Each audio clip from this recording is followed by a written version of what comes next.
আপু আমরা লাস্ট আমরা বসন্ত বিকেল যে সিনেমাটা দেখেছি আপনি, এই প্রাণীটিকে কি 5ই আগস্টের কোনো একটা মামলায় ঢুকে দেওয়া যায় না? তাহলে খাঁচায় থাকতো আর মানুষ ভিড় লাগে এই প্রাণীকে দেখতে যেত। মানে এদের বাসায় কি কোনো মুরব্বি নাই নাকি উপর থেকে নিচে পড়ছে? এটা একটা সুন্দর প্রশ্ন, আপনার আসলে খুব টেকনিক্যাল প্রশ্ন।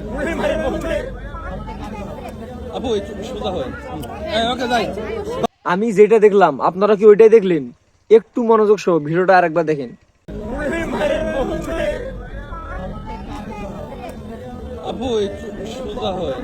ওখানে একটা ভাই মানে যেভাবে দেখতেছে জীবনে কোনোদিন দেখে নাই, আর ভাইটা দোষ দিয়ে লাভ নাই। এখন এই অশ্লীল একটা মহিলা, এই মহিলা যদি দেখায় তাহলে তো মানুষ দেখবেই। এখন যদি আবার এদের কিছু হয়, রাস্তাঘাটে মনে করেন এরকম অশ্লীল পোশাক পরে চলাফেরা করতেছে, তখন যদি আবার কেউ আক্রমণ করে তাহলে বলবে পুরুষদের চোখের নজর খারাপ। আরে বোন, আগে তুই ঠিক হ, তারপরে পুরুষদের কথা বলিস। হ্যাঁ ভাই ঠিক আছে, 100% ঠিক আছে। না, ওখানে ঢোকে নাই। আপনি যান তারপরে ঢুকাবে। থুকু, আপনি যান তারপর ওখানে ঢুকবে।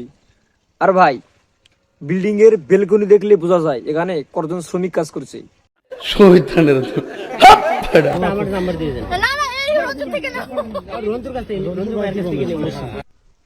এই মহিলাটা গাড়িতে চড়ছে, তিনি এখন যাবে, তারপরও কিছু সাংবাদিক নামক সাংঘাতিক হলুদ সাংবাদিক বলতেছে নাম্বারটা দেন, নাম্বারটা দেন, নাম্বারটা দেন।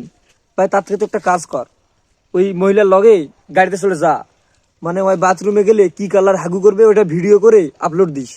মানে আমাদের দেশে এমন মানে একটা পর্যায়ে গেছে, মানে অন্যান্য দেশে জনগণ নাই এতগুলা, যতগুলা আমাদের দেশে সাংবাদিক আছে। মানে এগুলো সাংবাদিক না, এগুলো হলো সাংবাদিক। এখানে তো আরো এফডিসি তে মনে হয় একটা ইলেকশন হইলো, এখানে এই মহিলাটা আসছিল, চিনি না, আমি ফার্স্ট দেখলাম। তো এমন ভাবে সাংবাদিক গুলো এর পিছনে লাগছে, মানে সাংবাদিকের কারণে, এগুলো সাংবাদিক না, এগুলো হলো সাংঘাতিক। এদের কারণেও আরো মানুষ নষ্ট হইতেছে। মানে অন্যান্য আরো তো মহিলা আছে, ওদের কাছে যা ইন্টারভিউ নে।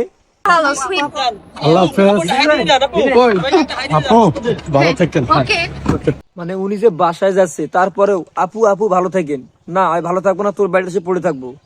ভাই, তুই তার থেকে কাজ কর, ওই মহিলার লাগে চলে যা, গিয়ে ওই মানে দিনে কয় বেলা হাগু করে, কয় বেলা কি করে, ওইটা ভিডিও করে সোশ্যাল মিডিয়াতে আপলোড দিস।